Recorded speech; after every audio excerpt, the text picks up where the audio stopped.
മടിക്കൈ ഗ്രാമപഞ്ചായത്തിലെ നിർദ്ദിഷ്ട എല്ലുപൊടി ഫാക്ടറിക്കെതിരെ ശക്തമായ പ്രക്ഷോഭത്തിനാണ് അരങ്ങൊരുങ്ങുന്നത്. വരും നാളുകളിൽ സമരം ശക്തിപ്പെടുത്തുമെന്ന സൂചന നൽകിക്കൊണ്ട് നടന്ന ജനകീയ കൂട്ടായ്മ പഞ്ചായത്ത് അംഗം എ വി ബാലകൃഷ്ണൻ ഉദ്ഘാടനം ചെയ്തു. നമ്മളൊന്ന് വ്യക്തമായിട്ട് പറയുന്നത് ജനങ്ങൾക്ക് വേണ്ടാത്തൊരു പദ്ധതി നമുക്ക് വേണ്ട. പക്ഷേ ഇപ്പോൾ ബാലേട്ടൻ സൂചിപ്പിച്ച പോലെ ഈ പഞ്ചായത്തിൽ ചില ഫയലുകൾ വരുന്ന സമയത്ത് നമുക്ക് അതിനുള്ള നിയമാനുസൃതമായിട്ടുള്ള ചില കാര്യങ്ങൾ ഭരണസമിതി എന്നല്ല ചെയ്യുന്നത്. അത് ഔദ്യോഗിക സംവിധാനമാണ്. ഈ വളത്തിൻ്റെ ഫാക്ടറിക്കുള്ള ലൈസൻസോ കാര്യങ്ങളൊന്നുമല്ല. അപ്പോൾ അത് ആദ്യം ബോധ്യപ്പെടണം. അപ്പോൾ ഇപ്പോൾ ഇതിനെ സംബന്ധിച്ചുള്ള ദൂഷ്യവശങ്ങളെ സംബന്ധിച്ച് നമ്മുടെ നാട്ടിലെ ജനങ്ങൾ ബോധ്യപ്പെട്ടു. ആ ബോധ്യപ്പെട്ടതിൻ്റെ അടിസ്ഥാനത്തിൽ പറയുന്നത് വെച്ചാൽ ഇപ്പോൾ ഈ സംവിധാനം നമ്മുടെ നാട്ടിനകത്ത് വേണ്ട നിലയിലാണ്.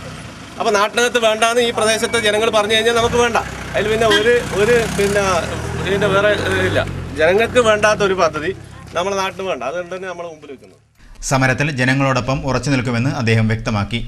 എ വി നാരായണന്റെ അധ്യക്ഷതയിൽ മുൻ panchayat president M Rajan, K V Vijayan, T P Thampan തുടങ്ങിയവരും സംസാരിച്ചു.